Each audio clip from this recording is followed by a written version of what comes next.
Good morning, ladies and gentlemen. In this brief presentation for today's lecture, we'll be looking at the Israel-Palestinian wars that have been fought over the years. And this, of course, in our course per MIAT 805, where we discuss area studies.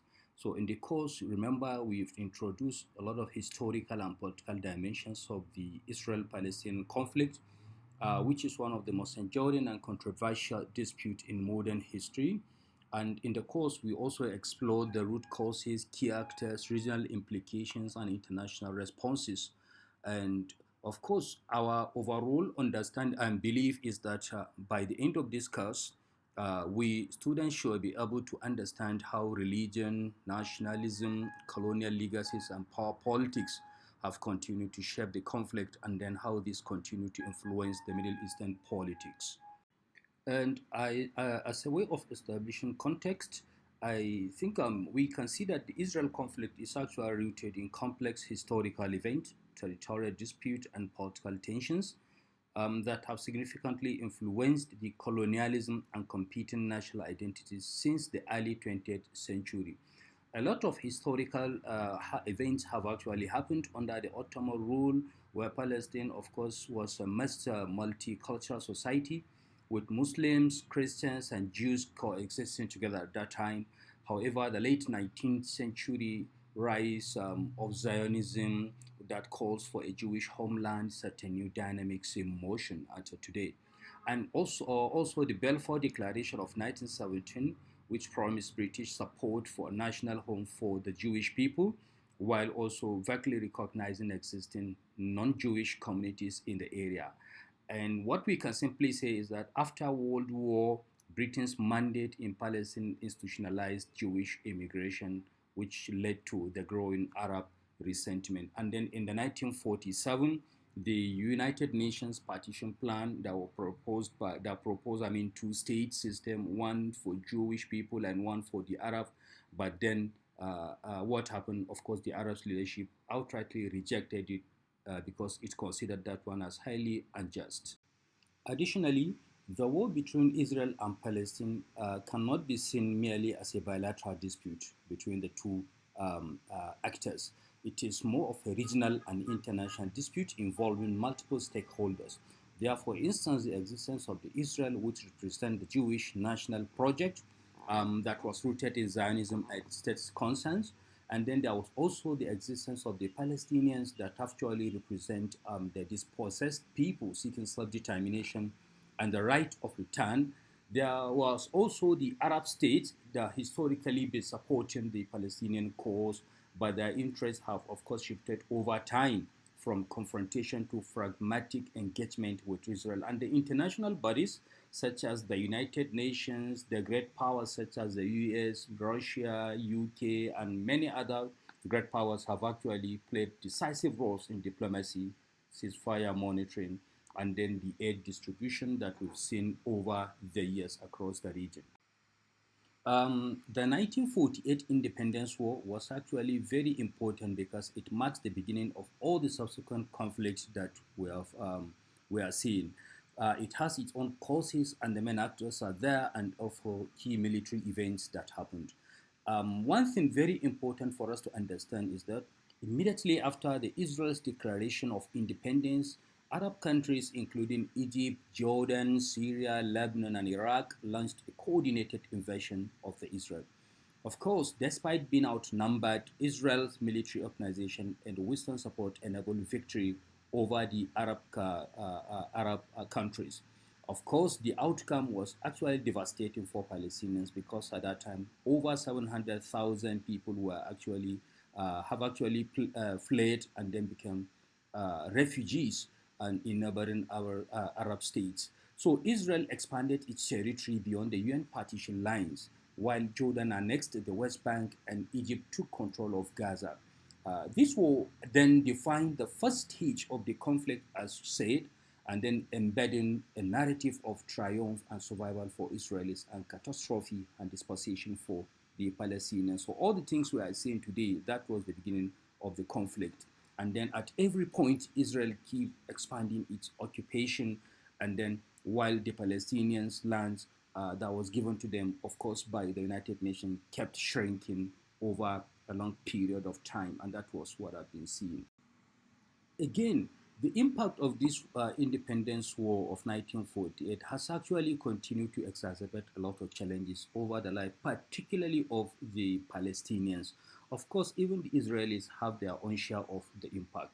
For instance, the 1948 war had over the years solidified Israel's political identity, that Jewish state, and then that enables the establishment of the state.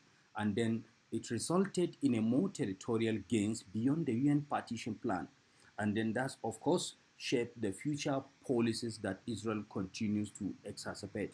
And then also another impact on the side of the Palestinian, like we mentioned, the displacement of over 700,000 Palestinians that initiated a prolonged refugee crisis and the loss of their homeland, which still affects generations to today.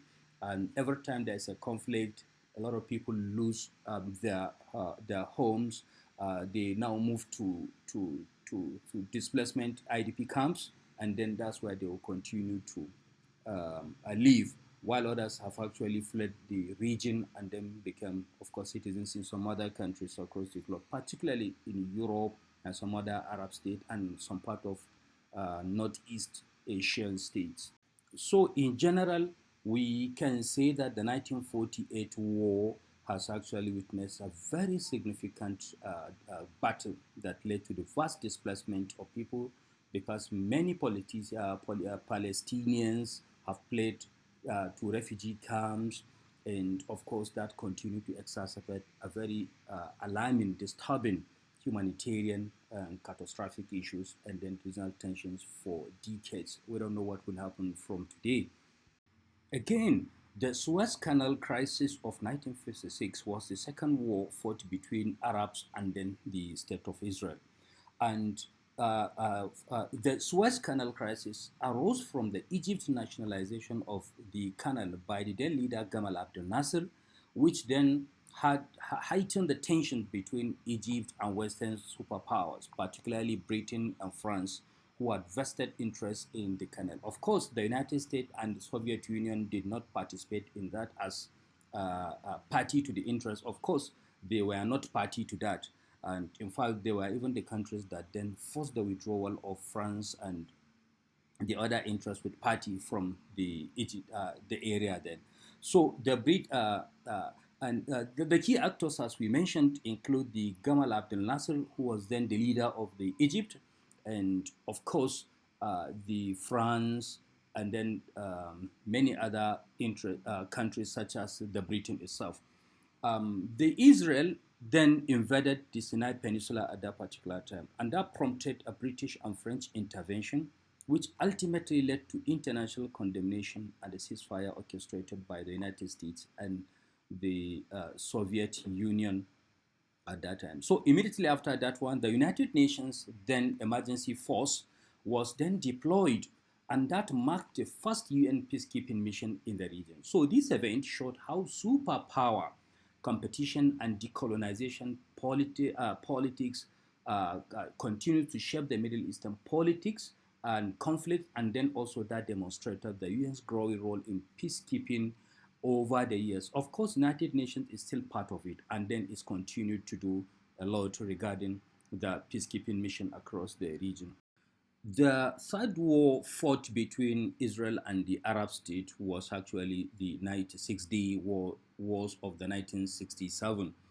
And what actually happened was in June 1967, the escalating tension led Israel to launch a preemptive strike against Egypt, Syria, and Jordan. Within 6 days, Israel was able to capture key territories such as the Sinai Peninsula, the Gaza Strip, West Bank, East Jerusalem, and then the Golan Heights there. So this war fundamentally changed the region's political map and then introduced the long-standing issue of Israeli occupation. So the UN immediately responded with Resolution 242 that calls for withdrawal from territories occupied by both sides in exchange for peace and recognition, because that became a cornerstone of all subsequent peace efforts. So the war actually deepened Palestinian nationalism and then continued to create a new phase of resistance and political organizations until today. These are very important things that we all need to understand regarding these wars fought between Israel and then the Arab state, by extension the Palestinians. So this 1967 war also had some impact on both Palestinians and Israelis. For instance, for the Palestinians, there was a significant displacement of Palestinians, and it also increased the number of refugees and exacerbated existing tensions within the occupied territories. While on the side of Israel, and it experienced territorial expansion and then continued to heighten security concerns as the occupation of new territories created complex geopolitical challenges and then military responsibilities. So the Six-Day War had actually featured decisive battles, including the Jerusalem and the Golan Heights, showcasing Israel's military strategy and rapid territorial gains that reshaped the region's geopolitical landscape. Okay, now, the last war fought in the category of the first set of responses was the Yom Kippur War of 1973. The Yom Kippur War arose from Arab frustrations over territorial losses during the 1967 war, which gave Israel an opportunity to expand the occupation and further increase its territory, leading to an ambitious plan to reclaim loss of lands um, against the state of Israel. And of course, the Egypt and Syria, backed by the Soviet Union support, they launched a coordinated attack against the state of Israel on Yom Kippur Day, which aimed to catch Israeli forces off guard and then regain territories. It was a strategic move, but then it was quite unfortunate and very unlucky. So the initial Arab advances made significant gains at that time, but then Israel became so determined through its multiple levels of counterattacks, which eventually turned the tide, leading to a prolonged conflict and eventual ceasefire negotiations by the international community. So this 1973 Yom Kippur War also had some very important consequences for both Israel and the Palestinians. For instance, the Yom Kippur War led to initial shock, like we mentioned before, within the Israel itself, because they were caught unaware, and that resulted into the heavy casualties from the side of the military of the state of Israel. However, it ultimately fostered a military pushback then that also reshaped the nation's defense strategies. And then on the other hand, the Palestinians experienced a temporary morale boost as Arab forces regained some territories. This momentary success raised hopes for future negotiations and highlighted ongoing conflicts in the region. And of course, that also gave them more opportunities now to push hard to see how they could actually inflict some heavy casualties on the side of the, the state of Israel. And they, of course, benefited a lot from that. So, on the overall, the key actors involved, we mentioned Anwar Sadat. We mentioned okay, we I didn't mention the Benin.